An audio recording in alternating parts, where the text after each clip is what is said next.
Сәлеметсіздер ме достар, менің арнама қош келдіңіздер. Бүгін мен өз арнамда канадалық жазушы, Солтүстік Америкадағы мотивация, көшбасшылық және жеке даму саласындағы ең танымал сарапшылардың бірі Робин Шарманың «Өмірдің 200 сабағы» атты кітабын аудио кітап түрінде жүктегелі отырмын. Менің арнамдағы барлық бейне жазбаларды жіберіп алмас үшін менің арнама тіркеліп, лайк басып, пікір тастауды ұмытпаңыздар. Баршаңызға сәттілік. Робин Шарма.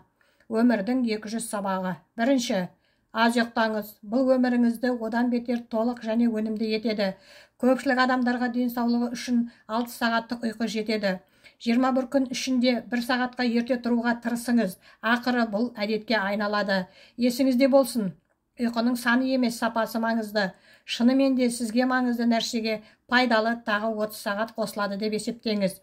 Екінші, таңертең 1 сағатыңызды өзіңді жетілдіруге бөліңіз.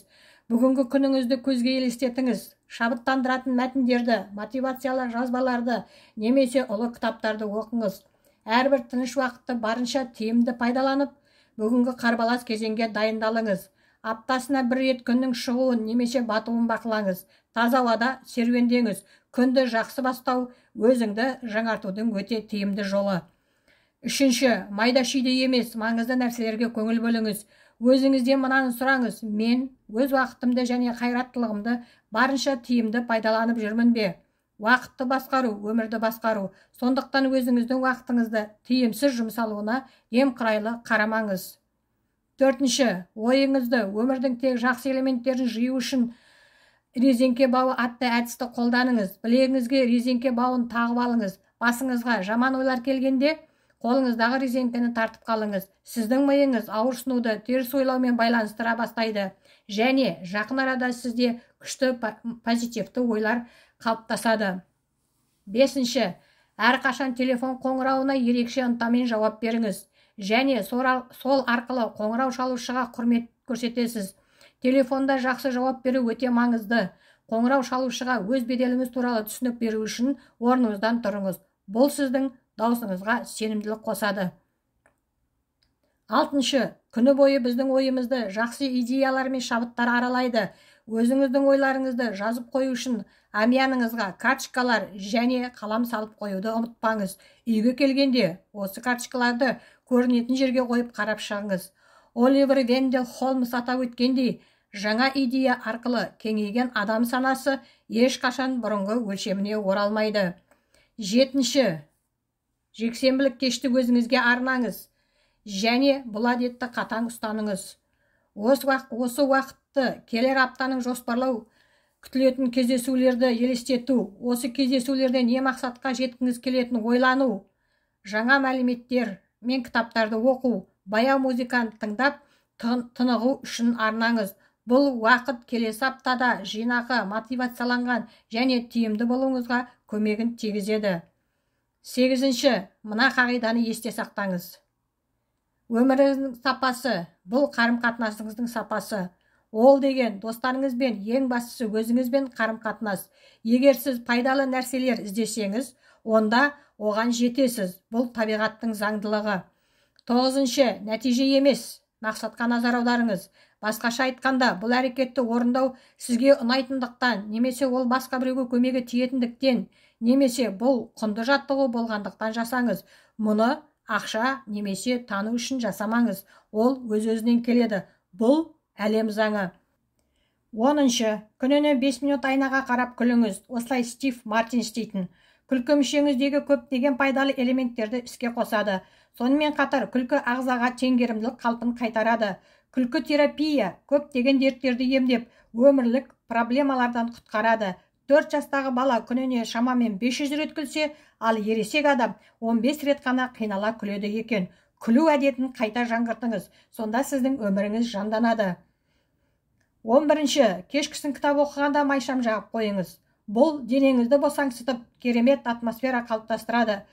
Үйіңізді әлемдегі керемет бір оазиске айналдырыңыз. Оны жақсы достармен, кітаптармен, музыкамен толтырыңыз. 12-ші, шоурлануыңызды жақсарту үшін жүру кезінде қадамдарыңызды санаңыз. Бұл өте тиімді әдіс. Дем алу кезінде 6 қадам жасаңыз. Деміңізді тағы 6 қадам ұстаңыз.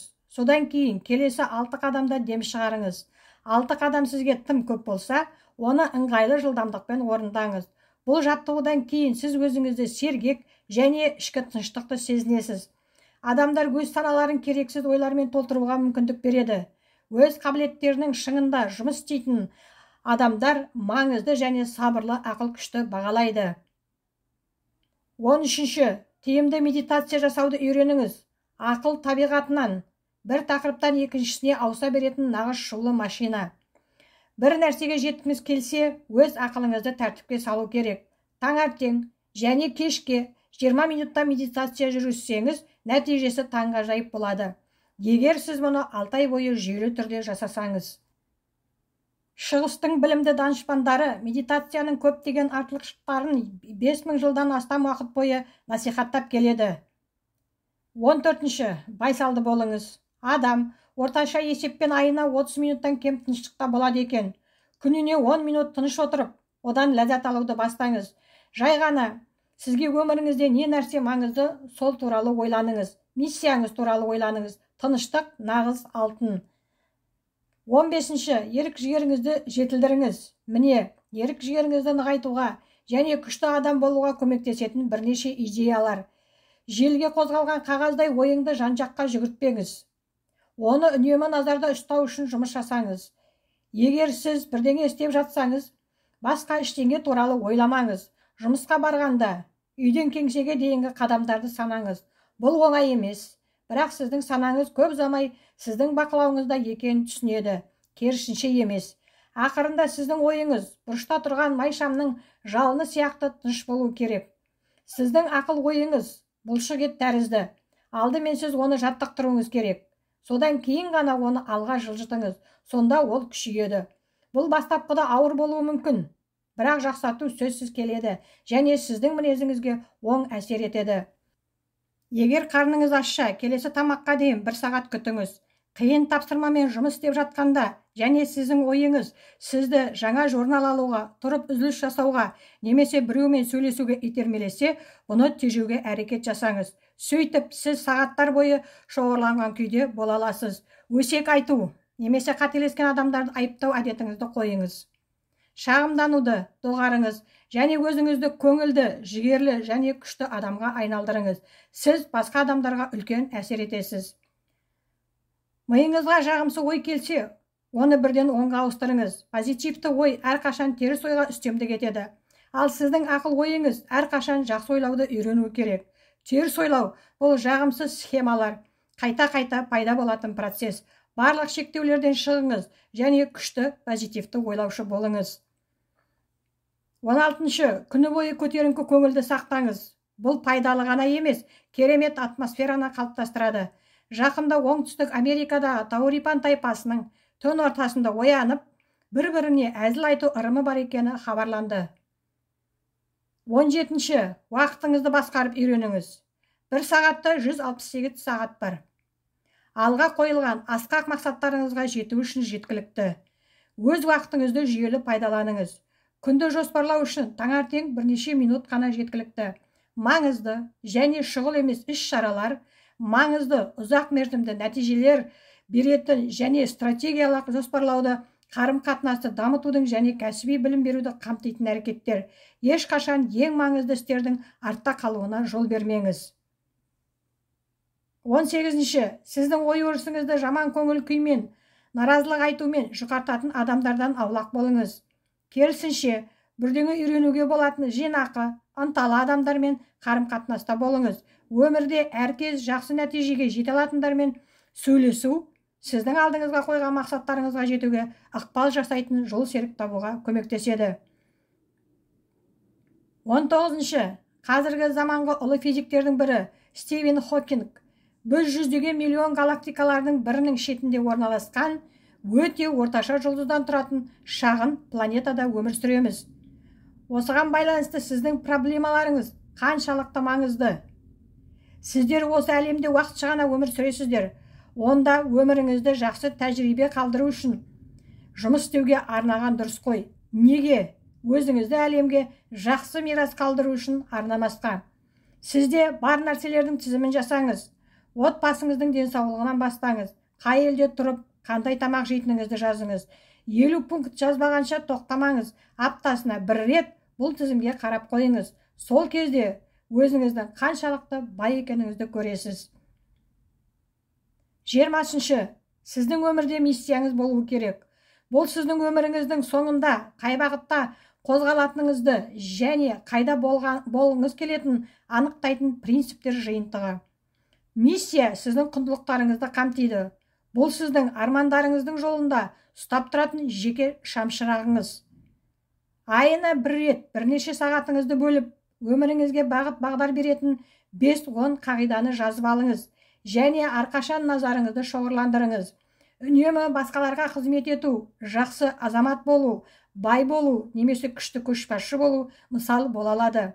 Сіздің өмірлік миссияңыз қандай болса да, оны үнемі тексеріп отырыңыз.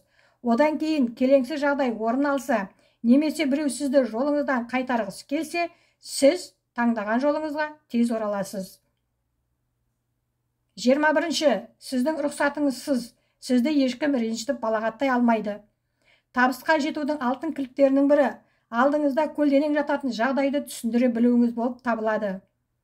Табысқа жеткен адамдар келеңсіз жағдайларды жақсының бастамасы деп түсінеді. Сәтсіздіктер болмайды, олардан алатын өмірлік сабақтар ғана болады. 22-ші, тез оқуды үйреніңіз. Оқу көп жылдық тәжірибені бірнеше сағатты жинауға көмектесетін мықты құрал. Мысалы, көпшілік биографиялар атақты тұлғалар мен ұлы көшбасшылардың философиясын және стратегиясын көрсетеді. Оларды оқып, үлгі ретінде алыңыз. Жылдам оқу салыстырмалы түрде қысқа уақыт ішінде үлкен көлемдегі материалды қабылдауға мүмкіндік береді. 23-ші, адамдардың есімдерін есте сақтаңыз және барлығымен қарым-қатынаста болыңыз. Бұл әдет ынтамен қатар табысқа жетудің маңызды құпияларының бірі болып табылады. Бұл дүниедегі әрбір адам өзін маңызды және құнды адам ретінде сезінеді. 24-ші, мәселе жақсылыққа келгенде гүл сияқты нәзік болыңыз. Ал жамандық кезінде найзағай сияқты өткір болыңыз. Әрқашан сыпайы болыңыз. Бірақ өзіңізді алда барбауға жол бермеңіз. Сізге әрқашан құрметпен қарайтынына көз жеткізіңіз. 25-ші, сіздің отбасыңызға қатысы жоқ адамдармен денсаулық, қаржылық және басқа да мәселелерді талқыламаңыз. Бұл мәселеде өте тәртіпті болыңыз. 26-ші, шынайы, жігерлі, қарапайым, жомарт болыңыз. 27-ші, күннің аяғында жылы ванна қабылдаңыз. Өзіңізді болмашы нәрселер үшін де марапаттаңыз. Ақыл, дене, рухтың қайтадан қалпына келуіне уақыт бөліңіз. Бұл маңызды мақсаттарды жүзеге асыруға және белсенділіктің жаңа деңгейіне көшуге қол ұшын береді. 28-ші, дұрыс тыныс алуды үйреніңіз. Ол сіздің күш-қуатыңыздың бұлағымен тікелей байланысты. Мысалы, ақылыңыз қозу үстінде болса, тыныс алуыңыз шапшаңдайды. Ал босаңсыған күйде болсаңыз, сіз терең әрі тыныш демаласыз. Дұрыс демалу, дұрыс өмір сүру. Ішпен терең тыныс алуды үйрене отырып, сіз сабырлы мінез-құлықты дамытасыз және ең қызу жағдайда тыныштықты сақтайсыз. Шығыс тауларының ережесін есте сақтаңыз. Дұрыс тыныс алу, дұрыс өмір сүруді білдіреді. 29-ші, өзіңді сендіруді және дамытуды үйрен. Бұл әрекет етудің таптырмас құралы. Спортшылар мен қоғам қайраткерлері қолданатын әдіс-тәсілдерді өз бетіңше жетілу үшін пайдалану өте маңызды. Егер сіз көбірек ынта-жігерге ие болғыңыз келсе, мынаны қайталаңыз. Бүгін менде ынта бар. Мен бұл қасиетті күн сайын жақсартып жатырмын. Бұл сөздерді бірнеше рет қайталаңыз. Дәптер сатып алып, осы мантраны 500 рет жазыңыз. Мұны 3 апта бойы жүйелі түрде жасаңыз. Сонда бұл қасиеттің сізде дамып жатқанын сезінесіз. Бұл стратегияны үнді данышпандары мыңдаған жылдар бойы рухани және психикалық дамуға көмектесу үшін қолданды. Егер сіз бірден нәтиже алмасаңыз, ренжімеңіз, сіз міндетті түрде аласыз. Ауызша сөздің санаға әсері зор. 30-ші, ойыңызды баяндау және қалай ілгері басатыныңызды анықтау үшін күнделік бастаңыз. Жетістіктерді ғана емес, мәселелеріңізді жазу керек. Оңтайлы күйде болуға дағдыланыңыз және ойдың дәлдігін дамытыңыз. 31-ші стресс. Бұл сіздің болып жатқан жағдайларға деген жауабыңыз. Кейбір жағдайлар адамдар арасында әртүрлі реакция шақырады. Мысалы, сахнаға шығу кейбір адамдарды әбігерге салады, ал мықты ораторлар бұны жақсы мүмкіндік ретінде пайдаланады. Оқиғаның немесе тапсырманың теріс әсерін ойша оң әсерге айналдыруға болатын түсіну әрқашан ең жақсы нәтижелерге қол жеткізуге көмектеседі. 32-ші Стивен Ковидің жоғары дәрежелері адамдардың 7 дағдысы деген кітапты оқыңыз. Одан ақылдың қайнар көзін және мінезді жетілдіруге арналған, сонымен қатар адамдармен қарым-қатынасты жақсарту туралы кеңестерді табасыз. 33-ші әрқашан аудиокассеталармен жұмыс істеңіз. Өзін-өзі жетілдіру тақырыбында көптеген бағдарламалар мен кітаптар таба аласыз. Ыдыс жуып жатып, жұмыстан келе жатып, банкте кезекте тұрғанда осы материалдарды тыңдаңыз. Көлігіңізді дөңгелекті колледжге айналдырыңыз және біліміңізді тереңдету үшін жолда жүрген кезде де уақытты тиімді пайдаланыңыз. 34-ші 2 аптада 1 рет ауыз бекітіңіз. Осындай күндері жеміс шырындарын ішіп, жеміс жидектерді ғана жеңіз. Сіз өзіңізді жеңіл сезініп, қайраттылықтың тасқынын сезесіз. Ораза сіздің ерік жігеріңізге де пайдалы әсер етеді. Өйткені сіз миыңыздағы сізге көбірек әсер ететін импульсті басасыз. 35-ші күнде офиста музыка қойып, баяу өлеңдерді тыңдаңыз. Офисқа хош иісті заттардың тұратын бөтелке қойып, суреттер жапсырыңыз. Егер бір жаққа ұшатын болсаңыз, аэропорттағы кітапханаға кіруді ұмытпаңыз. Онда өзін-өзі жетілдіруге арналған кітаптар мен кассеталар өте көп болады. 36-ші адам қалай ойлайды атты Джеймс Алленнің кітабын оқыңыздар. Бір рет емес, әркез.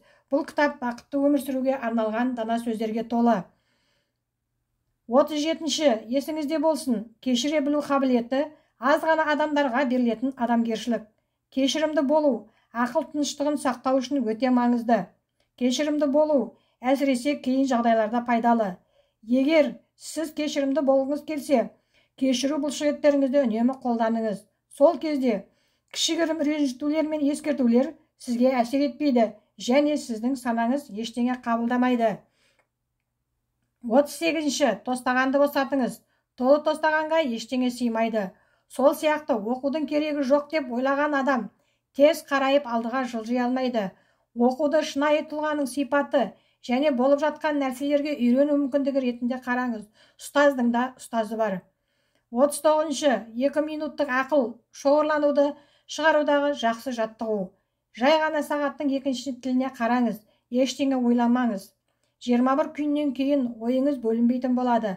Табысқа жету үшін адам баласы өз ойының шоғырлануына көп уақыт бөліп, өмір бойы дамытуы керек.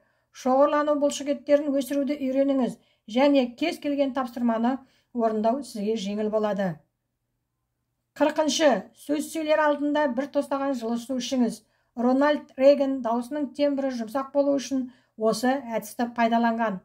Халық алдында сөз сөйлеу игі мақсат. Өзіңізді осы мақсатқа арнаңыз. 41-ші біреуді қарсы алған уақытта түзу және тік тұрыңыз.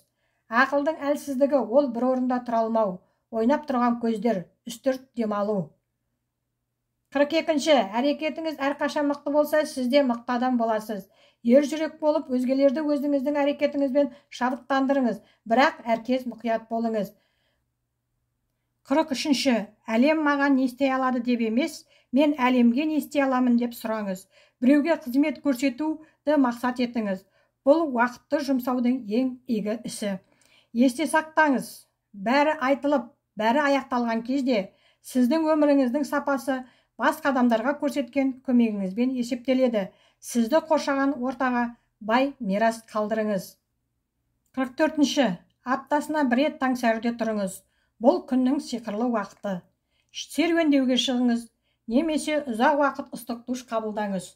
100 рет жаттығу жасаңыз, классикалық кітап оқыңыз. Өзіңізді күш-қуатқа толы сезінетін боласыз. 45-ші ұстамды болыңыз. Өзіңіз туралы бәрін білуге мұрша бермеңіз. Өзің туралы құпияны ешқашан жайып салмаңыз. 46-ші сахнаға шығып сөйлеу Өнерін үйреніңіз. Тума спикерлер өте аз. Бір заңгер қатты кекештенетін, бірақ өзінің ержүректігімен наным күші арқылы мықты ораторға айналды. Өзіңізге өте тиімді және ықпалды деп санайтын спикерді үлгі етіп алыңыз. Сол адамды елестетіп көріңіз. Сол сияқты тұрыңыз, сол сияқты күліңіз және сол сияқты сөйлеңіз. Ал нәтижесі сізді таң қалдыратын болады. 47-ші, мінез-құлықты тәрбиелейтін және ұзақ мерзімді табыспен айналысатын мотивациялық спикерлерді іздеңіз. Әр ай сайын мотивациялық лекцияларға баруды өзіңізге әдетке айналдырыңыз. Өйткені жеке бастың дамуы өте маңызды. 2 сағаттық семинарда адамдар жылдап жинайтын методиканы үйреніп алуға болады. Уақыт жоқ деген сезімде болмаңыз. Ол өзіңіз үшін қажет. 48-ші, Денис Буллидің «Бақытты ашу» деген кітабын оқыңыз. Бұл кітап сіздің өмірдегі бақыт пен денсаулыққа байланысты көзқарасыңызды өзгертеді. 49-ші, зейін салуыңызды күшейту үшін кез келген ешқашан оқымаған кітаптың абзацын оқыңыз. Сосын оны сөзбе-сөз жеткізіп үйреніңіз. Осылай әр күн 5 минуттан айтып жаттығыңыз, нәтижесі сізді таң қалдырады. 50-ші, көпшілікпен бірге алдымен 5 километр, кейін 10 километр жүгіруге тырысып көріңіз. Көптеген дені сау адамдармен бірге жүгірген кездегі алған күш-қуат ағзаны оятады. Өз қабілетіңіздің шекарасын үнемі кеңейтіңіз. Сонда сіздің әлеуетіңіз тез ашылады. Есіңізде болсын, сіздің денеңіз тек сіз сұраған нәрсені береді. 51-ші, ес адамды тыныштандыру кейпіне түсіретін қару болып табылады. Апельсин, қалампыр, эссенция майларын сатып алыңыз. Оны ыдысқа құйып бөлмеге қойып қойыңыз. Бір стакан қайнаған суға бірнеше тамшы май құйып, бірнеше минут бойы хош иістің буымен демалыңыз. Майы бар ыдыстарды демалатын бөлмеде қалдырыңыз. Сіз тыныштықты сезінесіз. Мысалы, алма тұрған бөлмеде тыныш ұйқы болатыны анықталды. 52-ші, кешкі астан кейін жарты сағат серуендеуді әдетке айналдырыңыз. Жүру табиғат берген асыл сый. Сіз жай ғана табиғаттың байлығына көз жүгіртіңіз. Сезімдерің табиғаттың сұлулығын, ауаның тазалығын сіңірсін. 53-ші, спорт залдағы ауыр заттарды көтеруді бастаңыз. Мықты адамдардың жаны да мықты. Жасы 75-тен асқан адамдар марафондарға қатысады. 80-дегі әйелдер альпинист, ал 90-дағы ата-әжелер бай, жемісті өмір сүруде. Жасыңыз 19-да немесе 93-те болсын, өмірге деген құштарлығыңызды сақтаңыз. 54-ші, ешқашан өзіңмен бірге жұмыс жасап жүрген адаммен ұрыспаңыз. Әйтпесе өте көп нәрсе жоғалтасыз. 55-ші, егер мәселе іскер киімге келетін болса, күңгірт киімдер, мысалы қара көк сияқты, олар күштілікті, билікті көрсетеді. Сіздер президентті немесе премьер-министрді ашық түсте костюм кигендерін көрдіңіздер ме? Жоқ, көрген жоқсыздар. 56-ші, байланысты нығайту үшін клиенттеріңізге және іскер әріптестеріңізге өз қолыңыздан жазылған хабарламалар жіберіп отырыңыз. Ең аз дегенде 4 айда бір рет оларға қандай да бір бағалы нәрсе жіберіңіз. Осындай ұмыттырмайтын жүйе ойлап табыңыз. Демалыста болған кезде оларға ашық хаттар жіберіңіз. Бірнеше 100 ашық хат сатып алып, оларды жазуға 1 сағат жұмсау керек болса, уайымдамаңыз. Бұл уақытты өте тиімді инвестициялау. Бас директор, студент, сатушы немесе ата-ана болсаңыз да, жақсы қарым-қатынас орнату әрқашан басты назарда болуы керек. 57-ші, бақытты өмірдің 2 жолы тепе-теңдік пен сабырлық. Барлық әрекеттерде тепе-теңдікті сақтау және артық ештеңе жасамау керек. 58-ші, кез келген қытайлық шөп дүкенінде сатылатын жасмин шайын ішіңіз. Бұл сіздің денсаулығыңыз үшін өте жақсы және өте босаңсытады. Сондай-ақ жаңа піскен зімбірдің бірнеше кесектерін бір кесе ыстық суға салып көріңіз. Ол керемет шайға айналады. Ол сіздің қуатыңызды қалпына келтіреді және сізді керемет пішінде сақтайды. 59-ші, уақытты тиімді пайдалану. Сізді икемді ететін ұмытпағайсыз. Бұл сізге мәжбүрлі түрде емес, шын мәнінде не істегіңіз келетінін жасауға мүмкіндік береді. 60-ші, жеке тұлғаны дамытатын кітаптарды илану ретінде қабылдамаңыз. Оларды оқып, керек мағлұматты алыңыз. Кейбір адамдар кітаптағының барлығын істеу керек деп қиындыққа тап болады. Әр кітаптан сізге қажетті ғана әдістерді қолданыңыз. 61. Уақиға іздейтін адамға айналыңыз. Ай сайын жаңа таңғажайып оқиғаларды жоспарлаңыз. Альпинизм, жекпе-жек өнері, желкенді жүзу, теңізде балық аулау және тағы басқалар. Бұл сіздің өмірлік перспективаңызды береді. Сіздің осындаймен айналысатын адамдармен қарым-қатынасыңызды нығайтады және сізде күш-қуат пен жастық сақталады. 62. Уақытты табиғатта өткізіңіз. Табиғат сіздің сезімдеріңізге әсер етеді, жаңартулар алып келеді, сабырлық қасиетін оятады. Өз белсенділігінің шыңында жұмыс істейтін адамдар әрқашан табиғатқа оралудың маңыздылығын түсінеді. Пикниктерге баруды бастаңыз және жай ғана орманда серуендеңіз. Тыныш ағып жатқан ағын сумен демалыңыз. Кішкентай бабақшаңызды отырғызыңыз. Ол қайнаған қалада сіздің жеке оазисіңізге айналады. Табиғатпен достық қарым-қатынаста болу тыныштық, қанағат береді және өміріңіз бай болады. 63.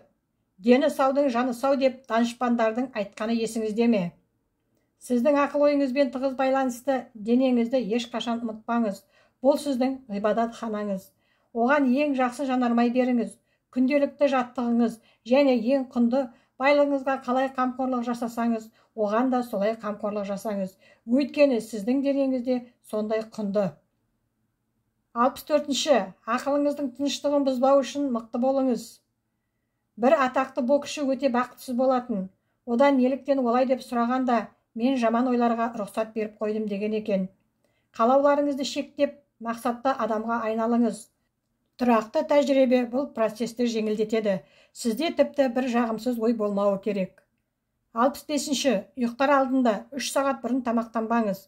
Бұл асқазанның жақсы қорытылуына және ұйқы тыныштығына себеп болады.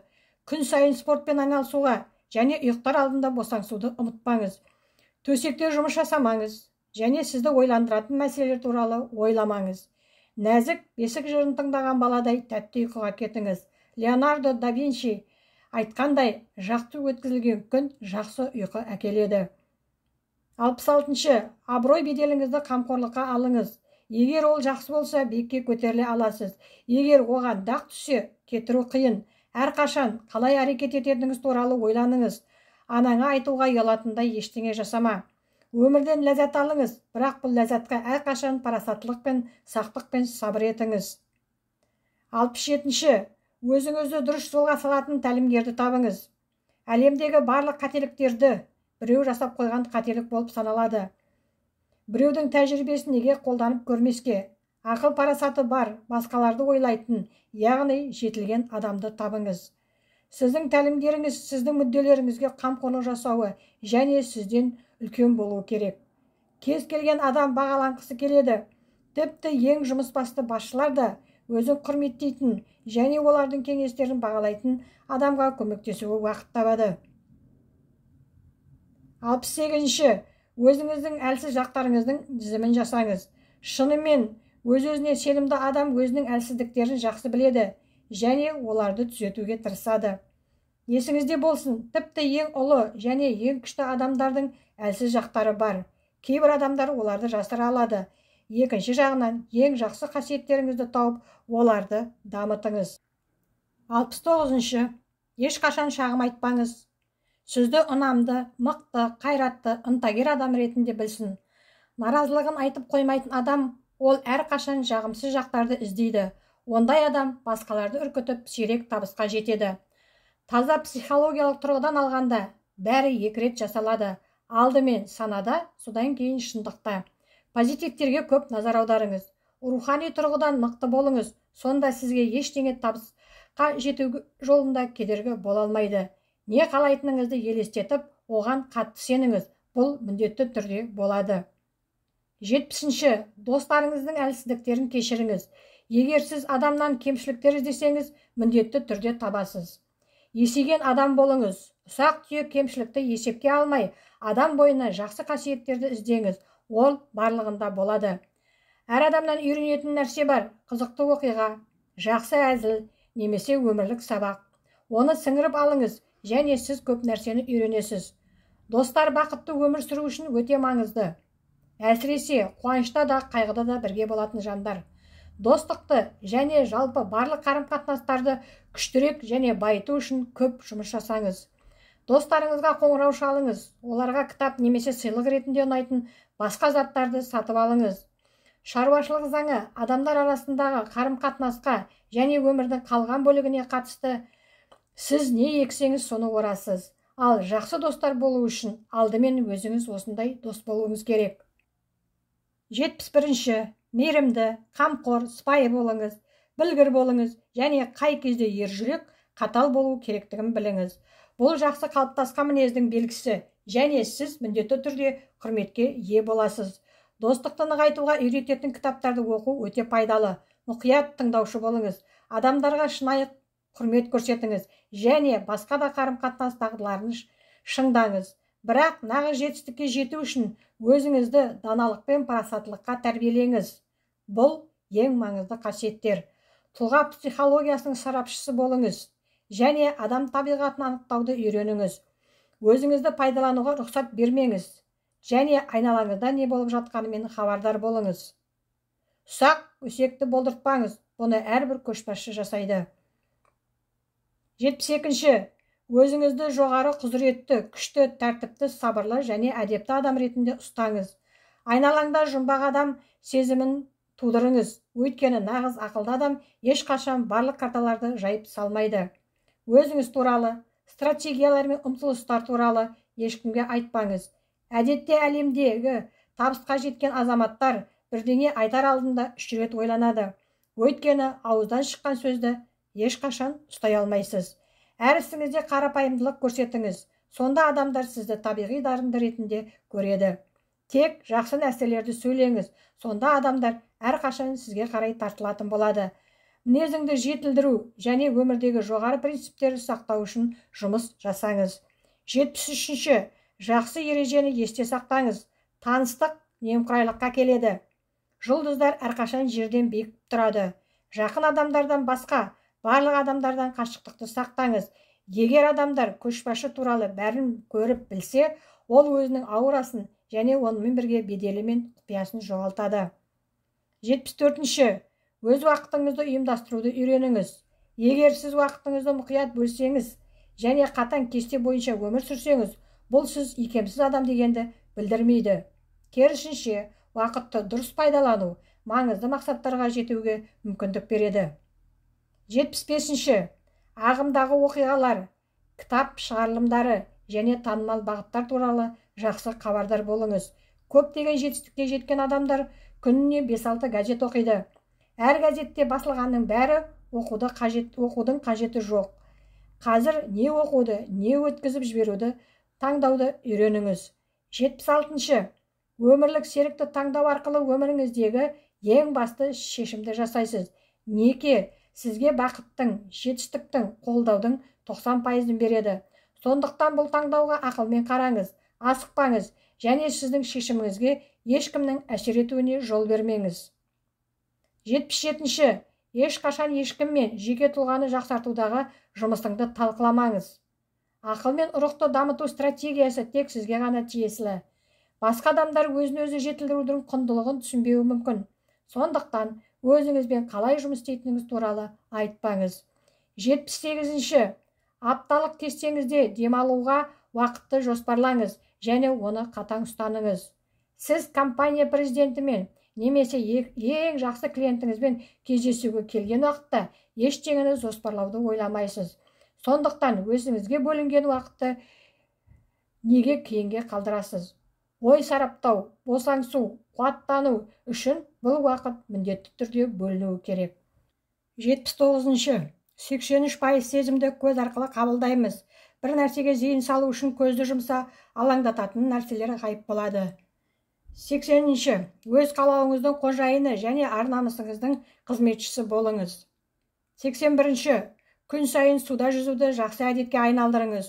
Суда жүзу сіздің денсаулығыңызды жақсартып, босаңсытып, күні бойы жақсы кейіпте жүруіңізді қамтамасыз етеді. Сау денеде сау рух болатынын ұмытпаңыз. 82. Бүгін бақытты адамдар ертеңгі бақытқа қол жеткізеді.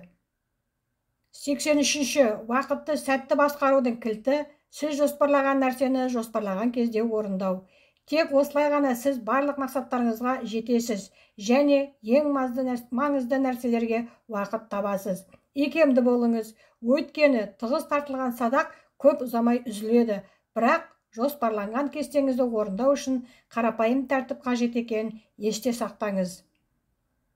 84-ші елестетудің жақсы әдісі: алаңдатқан нәрсені көз алдыңызға елестетіп, бір парақ қағазға салыңыз. Сосын ол қағазды жағып жіберіп, қалай жанып жатқанын бақылаңыз. Сізді алаңдататын нәрсе отта жанып кетеді. 85-ші мәселелеріңізді сегментке бөліңіз. Мәселелерді шешу үшін уақыт бөліп, тиімді жоспарды ойластырыңыз. Осыны істеген кезде бұл мәселе қайтадан оралмайсыз. Адамның ақыл-ойы түсініксіз жаратылыс. Біз ұмытқымыз келетін нәрсе қайта оралады, ал есте сақтағымыз келетін нәрсе жоғалады. Бірақ ақыл-ой бұлшық ет сияқты, оны қаншалықты қатты қыссаңыз, соғұрлым ол күшейе түседі. Ақыл-ойды өз қызметшіңе айналдыр. Оған тек ең жақсы күш-қуат пен ақпаратты беріңіз. Сол кезде ақыл сізге жақсы қызмет етеді. 86-шы ең жоғарғы деңгейдегі адамдар физикалық түрде босаңсу кейпінде болса да, олардың ақыл-ойы әркез жұмыс істейді. 87-ші ақылдың жоғарғы деңгейіне жету үшін сіздің денеңіз физикалық тұрғыда босаңсу күйінде болуы керек. Дене мен рух арасында байланыс болатын ешкім жоққа шығара алмайды. Сондықтан йога өте пайдалы. Ол денені босаңсытады. Бұл ақыл-ойдың демалуына көмектеседі. Күніне 15 минут бойы негізгі созылу біздің жылдам қарқынмен жүретін өмірімізге байланысты пайда болатын шиеленісті босатудың тамаша тәсілі. Массаж немесе ыстық ваннаны қолданып көріңіз. Денеңізді босаңсытып, ақыл-ойыңыз тыныштандырады. 88-ші қаржылық жоспарды бірнеше жыл алға жасап қойыңыз және сол бойынша жұмыс жасаңыз. Мамандар кеңесін алсаңыз болады. Дұрыс қаржылық стратегия өте оңай. Тапқан қаражатыңыздың 10%-ын жинаңыз. Егер сіз $200 15% үстемемен 30 жыл бойы жинайтын болсаңыз, онда сізде $1,4 миллиард болады. Берік қаржылық жағдай жеке бастың еркіндігін сыйлайды. 89-шы оқырмандар әркез көшбасшылар. Билл Клинтон Оксфорд университетінде болған кезінде аз уақытта 300 кітап оқып үлгерген. Кейбір адамдар күніне бір кітап оқиды. Ақпаратты іздеңіз, көп білген сайын үрей де азаяды. 90-шы таңертең оянғанда, кешкі ұйықтарда шабыттандыратын жақсы кітап оқуды әдетке айналдырыңыз. Жақын арада оның пайдасын көретін боласыз. Өйткені бұл ойлар сізді күні бойы қолдап жүреді. 91-ші өз алдыңызға харизмалық, динамикалық тұлғаға айналамын деген мақсат қойыңыз. Бұны істеу әрқайсымыздың қолымыздан келеді, бірақ өте сирек істейміз. Джон Кеннеди жас кезінде көп ауырған, бірақ барлық кедергілермен күресе білудің арқасында ол ақш-тың ең харизмалық және тартымды көшбасшысына айналды. Майда шүйдеден бастаңыз, Дейл Карнегидің курстарын тыңдаңыз, кітапханаға барып, сөйлесу өнеріне, жеке бастың дамуына байланысты кітаптарды оқыңыз. 3 тақырыпта лайықты әзіл үйреніп, көбірек адамдармен араласыңыз. Сіз көңіл көтересіз және достар мен серіктестердің күшті шеңберін құрасыз. 92-ші Қытайдың мынандай мақалы бар: ақылды адаммен бір рет әңгімелесу, бір кітапты бір ай зерттегенмен бірдей. Даналарды іздеп, олардан үйреніңіз. Олар білгенін үйрету үшін біздің назарды күтеді. 93-ші Лао Цзы ұлы тұлғаның 3 қасиетін ерекшелеген. Бірінші сыпайылық, екінші ұқыптылық, үшінші өзін өзгенің алдына қойдырмайтын қарапайымдылық. Сыпайы болыңыз, сонда сіз ержүрек боласыз. Ұқыпты болыңыз, сонда сіз либералды бола аласыз. Өзіңізді басқалардың алдына қоюды тоқтатыңыз, сонда сіз нағыз көшбасшы боласыз. 94-ші сіз екі бірдей бағалы бағыттың қайсысын таңдар білмесеңіз, қауіптірегін таңдаңыз деп Смит айтқан болатын. Қауіп қатерді ешкім өзгерте алмайды, бірақ орнынан қозғалғанша онымен бетпе-бет күрескен жақсы. Ақылға сай тәуекел етіңіз, сонда армандамаған табысқа жетесіз. 95-ші жолдасыңыздың басты тірегіне айналыңыз, оның арманын және сенімін қолданыңыз. Екі солдаттан құралған әскер сияқты өмірді бірге кешіңіз.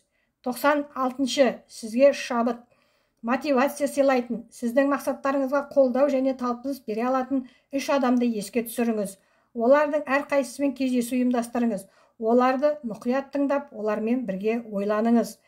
Стратегия құрыңыз және олардың дана кеңестеріне құлақ асыңыз. 97. Әр күніңізді өнер туындысына айналдырыңыз. Сізді баяулататын сіздің пікіріңізше қандай екеніңіз емес, ал шындығында қандай екеніңіз деген ескі мақалды есте сақтаңыз. 98. Сіздің баға жетпес қайраттылығыңыз бір тиынға қажеті жоқ қызметтерге жұмсалуы мүмкін.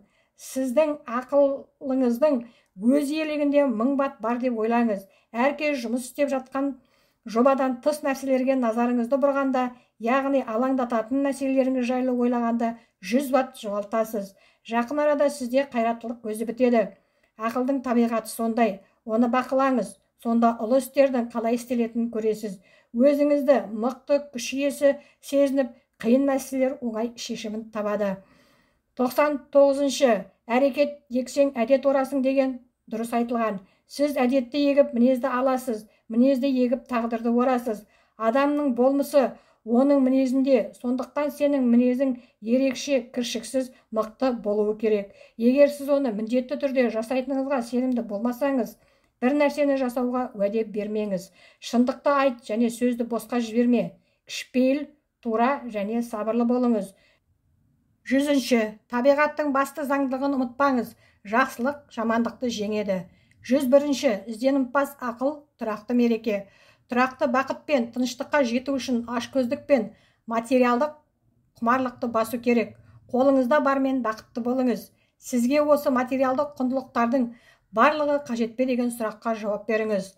Сіз қанағаттануды, шыдамдылықты, батылдықты және жинақылықты дамыта аласыз. Күнделікті осындай жаттығулар мен шынайы тілектер арқылы.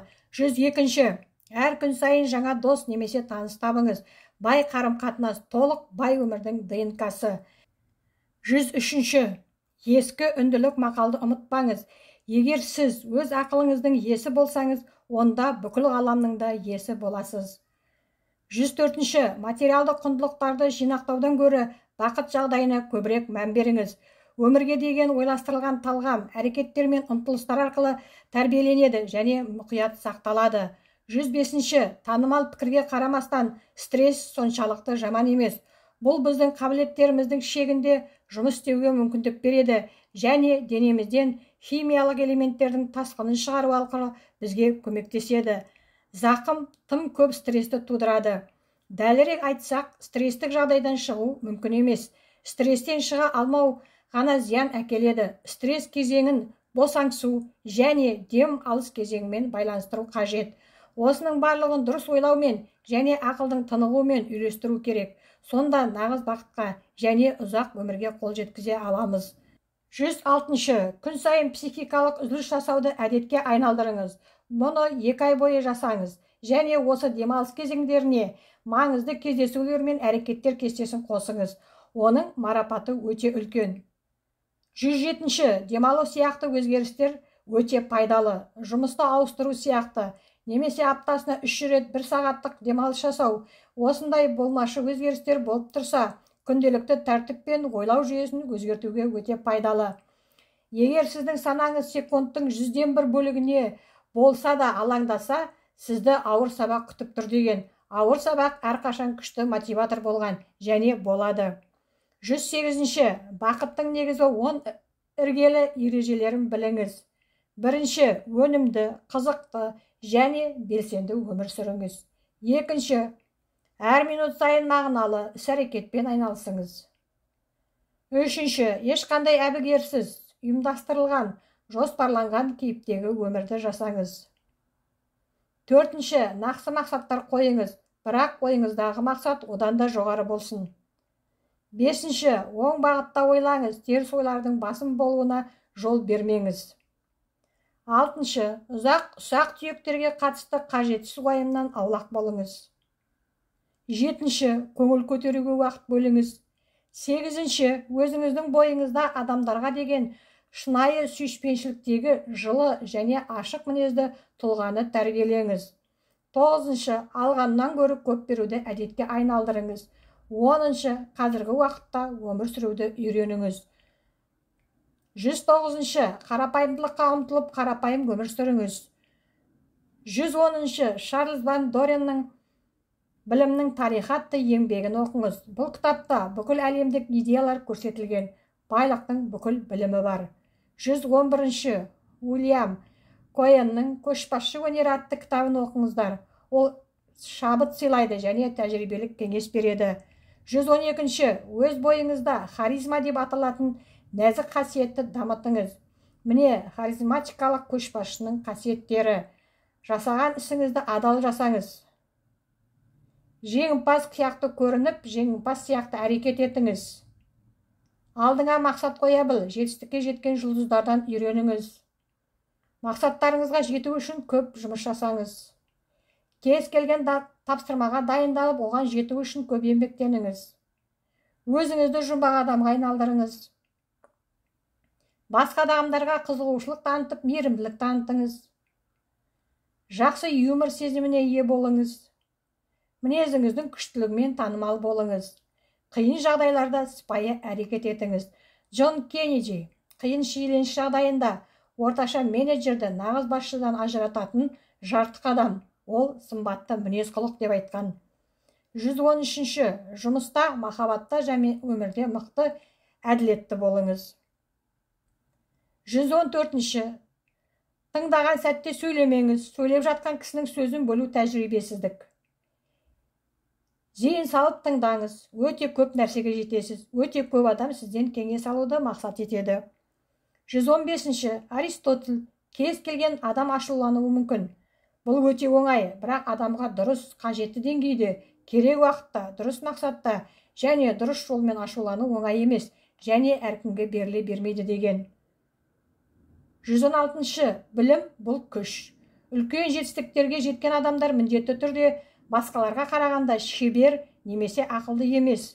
Олар басқалардан мақсаттылығымен және білімге құштарлығымен ерекшеленеді. Адам неғұрлым көп білсе, соғұрлым көп нәрсеге қол жеткізеді. Ұлы көшбасшылардың биікке көтеруіне көмектесетін өз әдістері бар. Әлемді көшбасшылардың өмірбаяндарын оқып, олардың әдеттерінен, әрекеттерінен және философиясынан сабақ алыңыз. Белсенді үлгі алуды маңызды әдетке айналдырыңыз. 117-ші, барлық сұраққа жауапты кітаптан алуға болады. Ең жоғарғы әлеуетке жету үшін әр күн сайын оқыңыз. Өз мақсатыңызды анықтап, қажетті ақпаратты ғана оқыңыз. Барлығын оқуға тырыспаңыз. Таңды газет оқудан бастаңыз. Сіз оқыған дүние әртүрлі болуын қадағалаңыз. Кітаптар сіздерді шабыттандырады. 118-ші, таңғы аспен бірге кездесу ұйымдастыруды әдетке айналдырыңыз. Досыңызбен, әріптесіңізбен бірге ас ішу күнді бастаудың оңтайлы әдісі. 119-ші, үйіңіздің жарық және үйде бассейн болуына көңіл бөліңіз. Бассейн қаншалықты бос емес болсаңыз да, жаттығуға мүмкіндік береді. Ұзақ нәтижелі күннен кейін ширігітетін жүзуден артық ештеңе жоқ. Сіз өзіңізді керемет сезінесіз және нәресте сияқты ұйықтайсыз. 120-ші, Аристотель былай деген: кемелдік әдеттерді жаттықтыру және дамыту арқылы қол жеткізетін өнер. Бізде кемелді ізгі қасиет болғандықтан дұрыс әрекет етпейміз. Керісінше, бізде кемелдік бар, өйткені біз дұрыс әрекет етеміз. Біз бұны жүйелі түрде жасаймыз. Кемелдік бұл әрекет емес, ол әдет. 121-ші, бүгін кешегі оқушы, Бенджамин Франклин. 122-ші, егер сізде екі жолдың арасында таңдау болса, батыл жолды таңдаңыз. Ойланып тәуекелге бару жиі таңқаларлық нәтижелерге әкеледі. 123-ші, күнделікті қарбаластан, көп адамдардан аулақ болыңыз және өзіңізге тыныш талдау жасап, терең оқуға немесе қарапайым босаңсуға бірнеше сағат жұмсаңыз. 124-ші, жер бетіндегі әрбір адам жеткен жетістіктерге сіз де жете аласыз. Оған тек табандылық және еңбекқорлық керек. Шектеулі ойлар мен әлсіз бейнелерден бас тарту керек. Нақты маңызды мақсаттарға қол жеткізуге назар аударыңыз. 125-ші, жақсы өлеңдерді жаттауды әдетке айналдырыңыз. Бұл тамаша ойын-сауық көзі. ғана емес, ол сіздің ақыл-ой белсенділігіңізді жаңа биіктерге көтереді. Есте сақтау, зейінді шоғырландыру және ақыл-ойдың сергектігін арттырады. 126. Сіздің сөздеріңіз жұмсақ, ал дәлелдеріңіз қатаң болуы керек. 127. Майда шүйделерге бола алаңдауды доғарыңыз. Кішкентай сәтсіздіктер үшін күле біліңіз. Бұл тәжірибелік әдіс сізді теріс әдеттерден сақтайды. Бәрі өтеді деп қайталай беріңіз. Содан кейін бір парақ алып, сізді не мазалайтынын жазыңыз. Бұл туралы ойлауға көңіл бөліп, мәселені шешетін күшті шабуыл сызығын тұжырымдаңыз. Бұл практикалық әдіс жағымсыз әдеттен арылуға көмектеседі. 128. Ең көп жұмыс істейтін адам ретінде танылыңыз. Көбірек тапсырмаларды алып, оны сәтті аяқтайтын адам ретінде. Әрқашан өзгенің қамын ойлайтын, ең алдымен отбасы мүшелерін ойлайтын адам болыңыз. Жеке және кәсіби шеберлікті біріктіру арқылы басқалардан ерекшеленіңіз. Өзгелерді қуанта алатындай жарқыраған жұлдыз болыңыз. 129. Ұжымда жұмыс істей біліңіз. Жаңа достарды табыңыз. Жолыңызда кездескен әрбір адамға ең маңызды адам ретінде қараңыз. Сіз сонда үлкен табыстарға жетесіз. 130. Сіз бір нәрсе іздесеңіз, міндетті түрде оны табасыз. Ал тек табысты күтсеңіз, онда оған да жетесіз. Сіз өз қалауларыңыздың орындалатынына толық сенімді болғанша, оған қайта-қайта оралыңыз, және бұл міндетті түрде болады. 131. Өзіңізде таңдау сезімін жетілдіріңіз. Зерттеуші болыңыз. Басқалар жай қарай салатын нәрсе үшін таңғала біліңіз. Азғантай демалыс алып, өз жаныңызды, тәніңізді, ақылыңызды қадағалаңыз. Бұл өміріңіздің сапасын жақсартады. 132. Өз жақындарыңызды ұмытпау үшін оларға қамқорлық ретінде туған күндеріне сыйлық жіберіп тұрыңыз. Біздің бәріміз жұмыс бастымыз, алайда 5 минутты сол сияқты нәрселерге арнасаңыз, ол сізге қайтады. 133. Адамдардың аттарын жаттап алып, оларды атымен шақырыңыз. Өз атын есту ең ұнамды музыка. 134. Жарты сағатқа далаға шығып, тек көк аспанға қараңыз. Табиғатпен байланыс жасаңыз. Бүгінгі кестеңізден шығып, түстен кейін тамаша жерде өткізіңіз. Орманда серуендеп, салқын ағынның жанында отырыңыз. Күн тәртібінен шыға тұрыңыз. Бұл демалуға мүмкіндік береді, және қайтып келген кезде керемет сезімде боласыз. 135. Аптасына бір рет үйде сағатыңызды қалдырып кетіңіз. Сағат іс-әрекетті басқармас үшін. Бұл күні өзіңіз қалаған нәрсені істеңіз, минуттардан ләззат алыңыз, және маңызды болып көрінетін кішкентай нәрселерге емес, шын мәнінде маңызды нәрселерге назар аударыңыз. 136. Жұмыста күле біліңіз. Көп нәрсеге жеткен жағымды адам ретінде көрініңіз. 137. Идея психикалық бейнені жасайды. Психикалық бейнеден психикалық әдет пайда болады. Ең ақырында психикалық мінез-құлық сипаты жетілетін болады. Өз ойларыңыздың иесі болыңыз, сонда өз ақылыңыздың иесі боласыз. Ақылыңыздың қожайыны болыңыз, сонда өз өміріңіздің қожайыны боласыз. Өз өміріңіздің иесі болыңыз, сонда сіз тағдырыңыздың иесі боласыз. 138. Жағымсыздыққа қарсы ойлау күшіне ие болыңыз. Бұл қарапайым әдіс жағымсыз ойды ұнамды ойға айналдырады. Жағымды жақтар тізімін жасаңыз, және оларды қайта-қайта қайталаңыз. Жақында сіз теріс үлгіні бұзасыз, және алдағы аптаны асыға күтесіз. 139. Өзіңізді сараптау үшін ұйықтар алдында 10 минут уақыт бөліңіз. Бүгін істеген жақсы, жаман нәрселер туралы ойланыңыз. Жетілу үшін не істеу керектігін, не өзгерту керек, соның барлығын сараптаңыз. Тұрақты жаттығулар арқылы өте аз қателіктер жіберетін боласыз, және ең күшті тұлға болатын уақыт келеді. 140. Ең тиімді оятқыш біздің санамызда бұрыннан бар. Маған сенбесеңіз, мына әрекеттерді орындап көріңіз. Ұйықтар алдында ыңғайлы креслода 10 минут отырыңыз. Көзіңізді жұмып және қолыңызды тізеңізге қойыңыз. Бірнеше минут терең дем алыңыз. 5 дегенде ауаны ішке жұтыңыз, 10 дегенде дем шығарыңыз. Мынаны 20 рет қайталаңыз. Мен қалаған уақытымда оянамын, сергек боламын, және көңіл күйім жақсы болады. Енді мұны көз алдыңызға елестетіңіз. Бірнеше жаттығудан кейін керек нәтижеге жетесіз. Осы қысқа жаттығулардан кейін өзіңізге қолайлы уақытта оянатын боласыз. 141. Джордж Бернард Шоу. Кейбір адамдар заттарды сол күйінде көреді де неге деп сұрақ қояды. Мен ешқашан болмаған нәрсені армандаймын және неге олай болмасқа деп сұрақ қоямын. 142. Медитация сапасын жақсарту үшін келесі әдістерді қолданыңыз. Медитацияны күнде жасаңыз және бір уақытта бір жерде. Медитацияны таңғы уақытта жасаған дұрыс. Бастамас бұрын ақылыңызға сабырлы болуын айтыңыз. Мен қазір өте сабырлы боламын және назарымды шоғырландыра аламын. Басында 10 минут медитация өткізіңіз, кейін уақытты қоса беріңіз. 1-2 айдың ішінде ешбір бөгде ойлар сізді алаңдатпайтын және бұрын соңды болмаған тыныштықты сезінесіз. 143. Жаңа достық байланыс орнатыңыз. Бұл қарым-қатынастар табысты болу және сау өмір үшін қажет. Өзіңіз жақсы дос болыңыз. Сізде қанша болса да жаңа достарды табуды бірінші орынға қойыңыз. Көп адамдарға жетіспейтін өмірдегі ең үлкен қуаныштардың бірі. 144. Майл Дэвистің Kind of Blue дискісін немесе кассетасын сатып алыңыз. Бұл әндер сізді сергітеді және тыныштандырады. Мұндай музыка жанға өте пайдалы. 145. Күніне көп мөлшерде су ішіңіз. Су бүкіл ағзаны тазартады, тірілтеді. Сорпаны көптеп ішіңіздер, сонымен қатар күріш, картоп және паста жеңіздер. Сіз жейтін тамақтар қуат пен ақыл-ойдың анықтығына ықпал ететіндей болуы керек.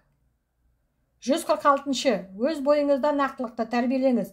Табысқа жетудегі ең керек құрал. Өзіңізде ұқыптылықты дамытыңыз. Өйткені бұл табысқа жету үшін өте маңызды. Ұқыптылық тәртіп пен басқаларға деген құрметті көрсетеді. Онсыз тіпті ең ақылды адамда біршама жағымсыз болып көрінеді. Ерте келмеңіз және кешікпеңіз. Уақытыңызды жоспарлаңыз және ерте келсеңіз, уақытында келу үшін серуендеңіз немесе жай демалыңыз. Қазіргі кезде жиі кездесе бермейтін осы маңызды қасиетті бойыңызда дамытсаңыз, сізді әрқашан қуана қабылдайтын болады. 147. Телефон сіздің ыңғайыңыз үшін керек. Егер қолыңыз тимесе, жауап қатпай, қажет кезде қайта қоңырау шалыңыз. Ең бастысы, өміріңізді толық ету үшін қымбат уақытты үнемдеу керек. 148. Күніңізді жақсы бастаңыз. Төсектен тұрар алдында дұға тілеңіз. Келе жатқан күнге разылық білдіріңіз. Өмір табыстылығының кілті бұл соңғы күн сияқты өмір кешу. 149. Серіктесіңізге сеніңіз. Бұл сіздің қарым-қатынасыңызды нығайтады және екеуіңізге бірдей қарқынмен өсуге мүмкіндік береді. Сондай-ақ жақын адамыңызбен маңызды мәселелерді бөлісу өте пайдалы. 150. Өзіңізді ілгері жылжуға мәжбүрлеп, әр күн жаңа мақсаттарға жетіңіз. Өз әлсіздіктеріңізбен күресіңіз. Нені кейінге қалдырсаңыз, соны жасаңыз. Көптен бері кейінге қалдырған алғыс хатын жазыңыз. Тәртіптің бұлшықеттерін жаттықтырыңыз және сіз күніңізді үлкен қанағаттандыру, тиімділік және қуатпен өткізу арқылы марапатталатын боласыз. 151. Жоғары нәтижеге жеткен адамдардың барлығы таптырмас ақыл әдеті, оптимизм иелері болған. Оптимизмсіз өмір нәрі кетеді. Адам қиыншылыққа тап болады. Бұл маңызды әдет. 152. Бүгін сіз сүйсінетін адамдардың ең жақсы 7 қасиетін жазыңыз. Әр таң сайын осы 7 қасиеттің біреуін жүзеге асырыңыз. Бір аптадан кейін өзгергеніңізді байқайсыз. 2 айдан кейін бұл қасиеттер сіздің ажырамас бөлігіңізге айналады.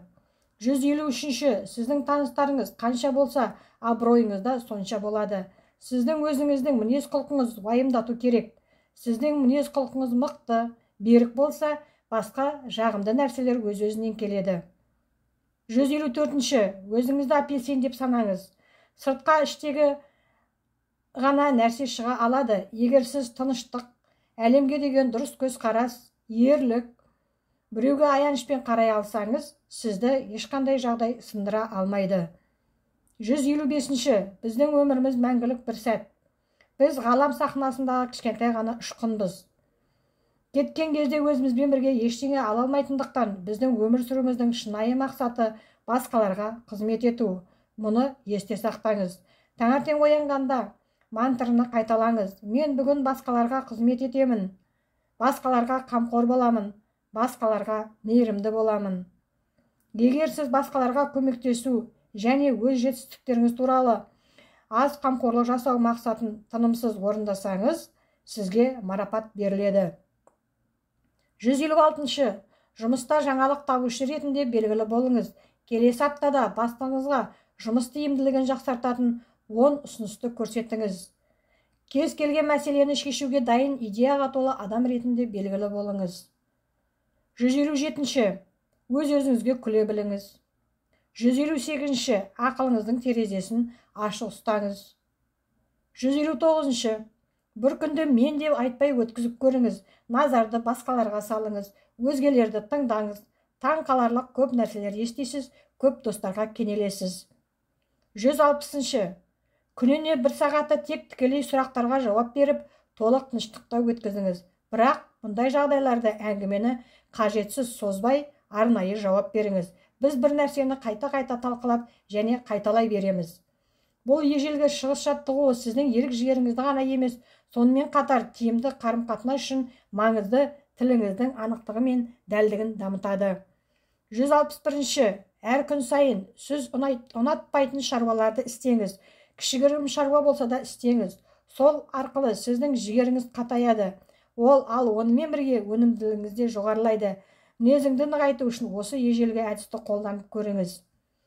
162. Шынайы бақыттың бір ғана қайнар көзі бар. Жеке болсын, кәсіби болсын, алға қойған мақсаттарға жету. Үлкен марапаты жоқ, тек босаңсу сыйлайтын қызметке кеткен уақыт мәңгіге ғайып болған уақыт. Босаңсу керек. Алайда жаңартудың тиімді әдістерін таңдап, уақытты өнімді қызметке арнаңыз. Бақыт ұйықтаудан емес, әрекеттен келеді. 163. Наполеон кездескен адамдардың атын жаттап, қалу қабілетімен ерекшеленген. Оның құпиясы, ол танысқанда кешіріңіз, есіміңізді ұмытып қалдым деп айтуында. Сөйтіп ішінен бірнеше рет қайталап есте сақтап қалатын. Егер ол адамның есімі қиын болса, жазылуын сұрайтын. 164. Қытай данышпандары мыңдаған жылдар бойы өмірдің негізгі философиясын ұстанды. Сыпайылық пен инабаттылықпен қатар қайтпас ақыл ойды тәрбиелейді. Осы үш мінездің қайталануы сізді бәрі құрметтейтін ерекше күшті тұлғаға айналдырады. Өз бойыңызда осы қасиеттерді дамыту үшін бар күш-жігеріңізді аямаңыз. 165. Санаңызды жаман ойлар қармағанда алдымен оны түсініп және одан біржола құтылуды қадағалау керексіз. Жаман ойлар келгенде өзіңізді шымшырлап былай айтыңыз: мен мықтымын, ал әлсіз ойлар жойылды. Немесе қатты айқайлап алыңыз, немесе назарыңызды басқа жаққа аударып, теріс назарды бұзатын нәрсені жасаңыз. Бұл әдіс теріс ойларыңызды күрт азайтуға және шынайы жеңімпаздың ой өрісін дамытуға көмектеседі. 166. Жеке бас өсу үшін жанұялық және жұмыс кестесінен алынған уақыт ешқашан зая кетпейді. Кейбіреулер таңертең жақын маңдағы саябақта ойнап жүрген балаларды бақылап, серуендеуге кеткен 1 сағатын босқа кетті деп ойлайды. Бірақ өмірдің қарапайым ләззаттарына көбірек уақыт бөлу және күніңізді тепе-теңдікке келтіру арқылы сіз қалған уақытыңызды үнемді және тиімді етесіз. Өзіңізді жаман сезінсеңіз, жақсылық жасау мүмкін емес. Сіз сабырлы, еркін және ынталы болсаңыз, сіз өнімдірек, серпінді және шығармашылықпен айналысасыз. Бұл уақытпен дәлелденді, бірақ біз үнемі шұғыл болып көрінетін мәселелердің торына түсіп, ағаштардың артындағы орманды көрмейміз. 167. Көп оқып, көп біліңіз, көп күліп, көбірек жақсы көріңіз. 168. 6 ай ішінде қарым-қатынасты жақсартқыңыз келетін 5 адамның тізімін жасаңыз. Олардың атын және қасына не үшін жақсарту қалайсыз, қалай оны жоспарлаудасыз, қандай уақытта жүзеге асыратыныңызды жазыңыз. Жақсы ата-ана, жақсы дос және жақсы азамат болу міндетін алыңыз. 169. Дұғаның қандай күшке екенін ұмытпаңыз. 170. Сіздің жеке бас өсуіңізге арналған жаңа тамаша инвестиция Норман Винсент Пилдің «Дұрыс ойлаудың күші» атты аудиокассеталары. Ондағы әдістер өнімді, бақытты, табысты өмірді қамтамасыз етеді. 171. Өзіңізге қалта күнделігін сатып алыңыз. Ол кездесулерді ретке келтіруге және істеріңізді жазуға тамаша құрал бола алады. 172. Комиссиялық кітап дүкендеріне барып тұрыңыз. Ол жерде мінез құлықты жөнге салу жайлы кітаптар іздеңіз. көптеген бағалы кітаптарды арзан ала аласыздар. Сіз көпшілік алдында сөйлеу, әдетті жақсарту, уақытты басқару, денсаулық және басқа да маңызды тақырыптар бойынша өте төмен бағамен нағыз асыл тастарды таба аласыз. Бұл ескі кітаптардың кейбірі өте жақсы және әрбір жастың өзін-өзі тәрбиелеуге және өмірлік дұрыс әдеттерге жүйелі түрде тәрбиеленуіне міндетті болған кезеңде жазылған. 173-ші Клод Бристолдың «Сенім сиқыры» атты кітабын оқыңыз. Ол сіздің ақылыңыздағы серпінді күштерді босатуға мүмкіндік береді. 174-ші Барлық адамдар сізді салқын қанды, жылы жүректі және тамаша мінезді адам ретінде білсін. 175-ші Біреуге көмек көрсету діннің жоғарғы түрі. Әр аптада 168 сағат бар. Соның бірнешеуін басқаларға қызмет ету үшін бөліңіз. Уақытыңызды қарттар үйінде немесе кедей отбасы балаларымен жұмыс істеуге арнаңыз. Біреуге оқуды үйретіңіз, немесе өзіңіз білетін тақырып бойынша ашық дәріс оқуды ұсыныңыз. Артыңызда жақсы есте қаларлық әрекет жасаңыз. 176-ші Үйіңізді қанық түсті гүлге толтырыңыз. Әдемі әуендер, шаттық, күлкі, қуаныш сіздің үйіңіздің оазисін толтырсын. 177-ші Көршілеріңізбен танысыңыз және олармен тату болыңыз. Олар сіздің өміріңізді жақсартады. Сізге әркез көмекке келетін жандар. 178-ші Мантрлардың күшін және жағымды сөздерді қайталауды түсініңіз. Үнді йогалері бұл әдісті 4000 жылдан астам уақыт бойы бейбіт, өнімді және мақсатты өмір сүру үшін қолданды. Мінезіңізді жақсарту және рухыңызды нығайту үшін күнделікті қайталау үшін өз мантраңызды жасаңыз. 179-ші Деміңіз мықты және біркелкі болса, ақылыңызда біркелкі және тыныш болады. 180-ші Анда-санда тыныш жерде отырыңыз және жер бетінде бірақ күн қалды деп елестетіңіз. Кімді шақырасыз, не айтасыз, не істейсіз? Бұл сұрақтар сізге қандай маңызды әрекеттерді орындау керектігі туралы түсінік береді. 181-ші Мықты мінездің келесі сипаттарын зерттеңіз. Ой мен сөздің анықтығы, дәлдігі, мәнердің көркемдігі және нәзіктігі, өзіндік сараптама әдеті мен күші, жеке басты өсіру күші, өз мақсаттарыңыз бен армандарыңызға жете білу қабілеті. 182-ші Доктор Филан Жастық шақ өмір маусымы емес, бұл көңіл күй. Адамдар өз мұраттарынан бас тартып, жастық мұраттарынан асып түскендіктен ғана қартаяды. Жылдар теріні құртады, ал құлшыныстан бас тарту жан дүниені құртады. Сіздің үрей, күмән, жабығуларыңыз қаншалықты көп болса, соншалықты қартаясыз. Егер жас болып қалғыңыз келсе, өзіңізге деген сеніміңіз, үмітіңіз жас болуы керек. 183-ші Жақсы денсаулық иесі болу үшін шығыс медицинасын және әдістемелерін үйреніңіз. 184-ші Уақытыңызды өміріңіздің басымдықтары бойынша ұйымдастыруды үйреніңіз. Стивен Кови атап өткендей, ішіңізде «я» деп жанып тұрған кезде «жоқ» деп айту оңайырақ. 185-ші Өміріңіздің шапшаңдығын баяулатыңыз. Не нәрсе шынымен маңызды деген сұраққа жауап іздеңіз. Табиғи тыныштықты сыйлайтын шараларды ұйымдастырыңыз. Сіз өмірдің қарапайым ләззаттарына арналған тұрақты уақыт кезеңдері мен салауатты өмір сүру қарқынына үйренгеннен кейін кез келген басқа әрекет тиімдірек және жағымды болады. 186-ші Бір күн ішінде тек жеміс-жидек жеп, сүт ішіңіз. Аш болу шығыстың мықты және табысты стратегиясы. Оны қазіргі таңда миллиондаған адамдар қолданады. Бұл әдісті бірнеше апта бір рет қолдану арқылы сіз энергия деңгейіңіздің артқанын және жүруіңіздің жеңілдегенін көресіз. Көп мөлшердегі тағамдар көп мөлшерде энергияны қажет етеді.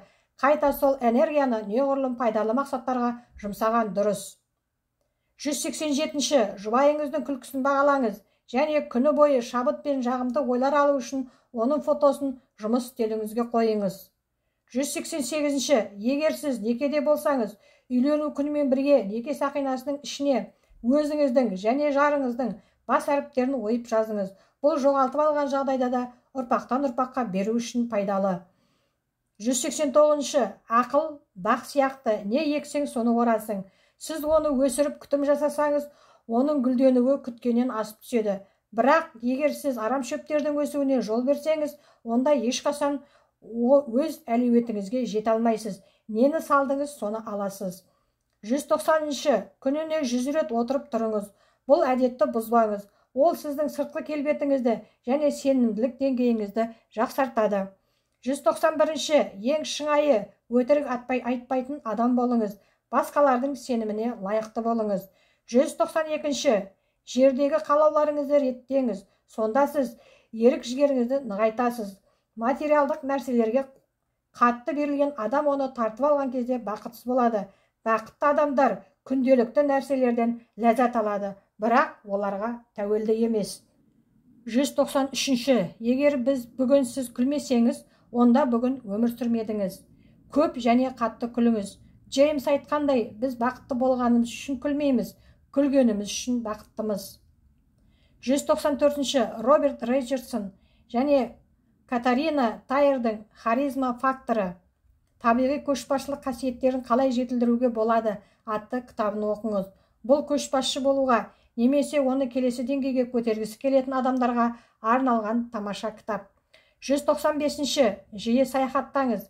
Жаңа жерлерге барғанда туындайтын перспектива өте маңызды және бізге қажетті нәрсені бағалауға жақсы мүмкіндік береді. 196-ші, спортпен шұғылдануға байланысты әр ай сайын мақсат қойыңыз. Мысалы, шілде айында жүзіп үйреніп, немесе қаңтарда шаңғы теуіп үйренуді ойластырыңыз. Ең бастысы, бір айлық мақсатты таңдаңыз. Оны қағазға түсіріп, оған қалай жетуге болатынын ойластырыңыз. Содан кейін Nike ұранындағыдай тек мұны жасаңыз. 197-ші, барлығы әрқашан 2 рет жасалады. Алдымен ақылда, содан кейін шындықта. Үйдің жоспары алдымен қағазға түсірілетін сияқты, күнді де санада жоспарлау керек. Өмірде не нәрсеге қол жеткіңіз келетінін елестетіп көріңіз. Сонда сіздің қалауыңыз орындалады. Өйткені сіздің подсознание осы мақсаттарға жетуге назар аудара бастайды. 198-ші, жұмысқа жаяу барыңыз, табиғаттың әсемдігін тамашалаңыз. 199-ші, аз ұйықтап көп істеңіз, ұзақ өмір сүріп ұлы адам болыңыз. 200-ші, бұл кітапты қайта-қайта оқып, басқалармен бөлісіңіз.